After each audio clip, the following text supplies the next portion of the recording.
Alright, welcome back. My name's Brian from the Lit Cave, and I'm going to talk to you today about 4 different book series that I wrapped up over the last month.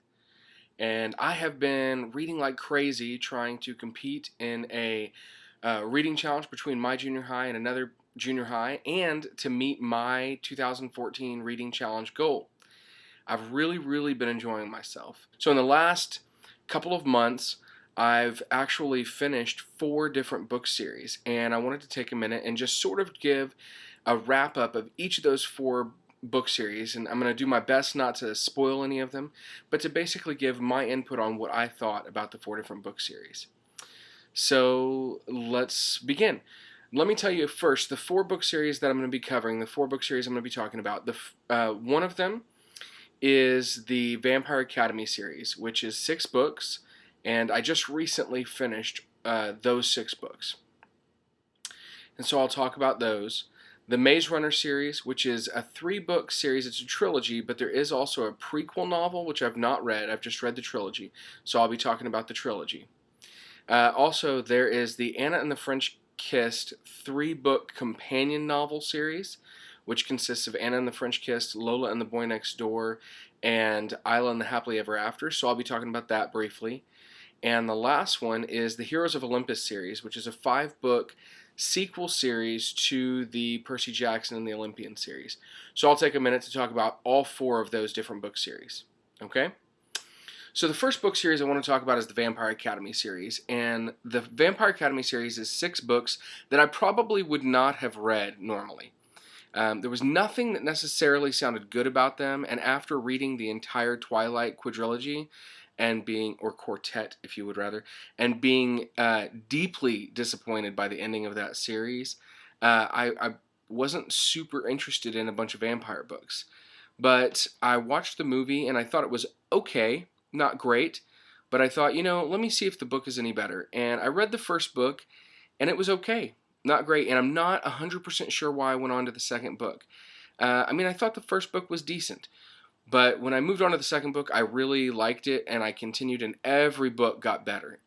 All 6 of the books just got better and better. There was a little bit during book, I think, 4, which is called Blood Promise, where I felt like there was a little bit too much repetition. But overall, I thought the books were really good. And the books follow mainly a character named Rose Hathaway, who's a Dhampir. She exists in a world where there's basically 3 types of vampiric creatures. So there are Moroi, which are vampires who have magic. They're good most of the time. They're just like normal people. There's good and bad, but they're for the most part good, and they're just, I guess, good vampires. That's a terrible explanation, but they just live and exist. Then there's a second type of vampiric creature called the Strigoi, and the Strigoi are vampires who are evil. They've given up their soul for eternal life. And then there's also creatures that are half Moroi and half either human or Dhampir, and they're called Dhampir as well. And so Dhampir is basically humans with some Moroi abilities, and their jobs that they're tasked with are to take care of and protect the Moroi vampires. And Rose Hathaway is a Dhampir. She does not necessarily like authority. She does not do what she's told, but she does care, and she does the right thing most of the time, even if it's not the way that you would want her to. And so the series kind of follows her through a number of things. There's some romance, there's some fighting, intrigue, that kind of stuff. But it follows her journey, and it's really good. Honestly, the further I got into the series, the more I liked it, and I'm looking forward to reading the Bloodline series, which is another sextet that kind of follows after the Vampire Academy series, and it follows some characters that were not quite as predominant in the Vampire Academy series. So I'm looking forward to reading that. I highly recommend the entire series. If I were going to rate the whole series, I'd probably give it a 4 or 4.5 out of 5 stars and tell you that it's worth reading. Okay? And that's by Rochelle Mead. The next book series that I read the Maze Runner Trilogy with my sister. And the Maze Runner Trilogy really kept me kind of on the edge of my seat. I wanted to read I kept wanting to read the next book as quickly as possible. They weren't that long. Each book wasn't that long, so it was pretty easy to finish each book in about a day to 2 days. And I did enjoy them. Now, after I read the 3 books and I've had some time to think back on them, I would say I probably liked them a little bit less than the Hunger Games series. So, first of all, let me say that the Maze Runner series is a dystopian series, and it follows some people who are basically, one day they're dropped off in the middle of this maze, and they don't know what's going on. They don't know anything other than that they're in the middle of this maze and they're trying to figure things out. And as the story progresses, we find out that essentially the outside world outside of that maze is not much better than inside of the maze, even though both places are very bad. And our main characters are trying to figure out what's going on in the outside world. So as far as dystopian series go, comparing it, the obvious comparisons are going to be the Hunger Games and the Divergent trilogy. And I would say that out of those, this one probably is my least favorite.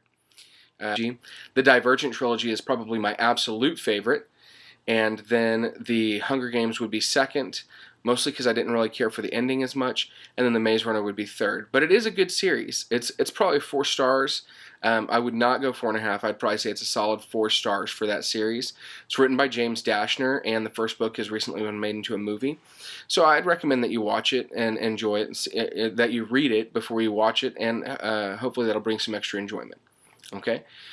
The next book series I'm going to talk about is the Anna and the French Kiss Companion Trilogy.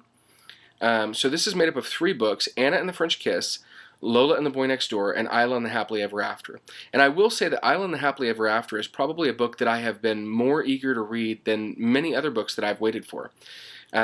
There was an extra long wait for Isla and the Happily Ever After. The author, Stephanie Perkins, who is a phenomenal writer, was struggling with some personal issues, struggling with depression, and she was very open about that, which I think is very admirable. And so it took her a little longer to put that 3rd book out, so people were chomping at the bit to read it. Out of the 3 books, Isla and the Happily Ever After is my least favorite. I definitely liked Anna and the French Kiss first, the most, and then probably Lola and the Boy Next Door, and then Isla and the Happily Ever After. That said, all 3 of them are very good. I'd probably say Anna's a 5, Lola's a 4.5, and Isla's a 4. So the series as a whole, I'd probably give a strong 4.5, maybe even leaning towards that 5, because Anna is so good. But the series is a series that follows 3 different, protagonists as they kind of encounter love. And they're not sequels.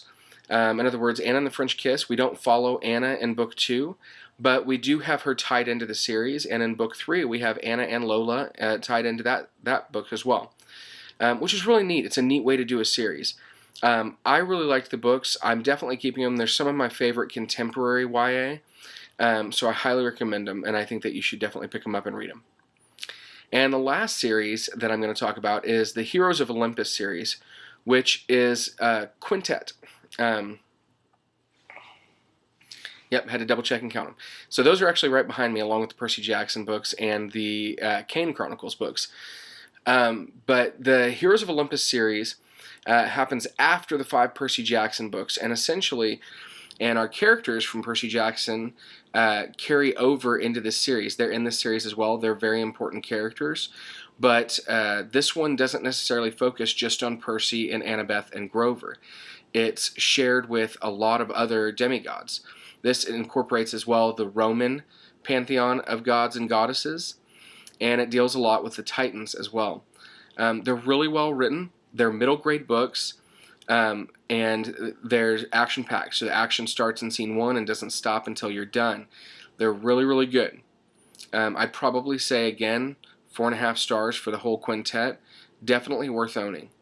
So between all the books that I've talked about here, the actual series that I'm sort of reviewing for you, that is, 11, 12, 13, 14, 15, 16. That's 17 books that I really recommend that you pick up and buy. They're very good. And they kind of all come from different areas. So we've got the Vampire Academy series, which is YA fantasy revolving around, paranormal. We have the Maze Runner trilogy, which is dystopian. We have the Anna and the French Kiss trilogy, which is contemporary. And then we have the Heroes of Olympus series, which is middle grade. And they're all really good, and I think that you would benefit from reading all of them, and it would be a very diverse group of books that you've read. So I hope that you enjoy them. One of the things I plan on doing, I'm going to have a few more videos coming up pretty quickly here. One of the things I'm going to start doing in my next video, so I hope that you'll come and check that out, is I'm going to start updating you on my progress in my reading competition with the other junior high, as well as updating you on my progress on the 2004 reading challenge. I'll post them at the bottom of the video and talk about them briefly at the end of each video, so you can kind of root me on. I'd love your support.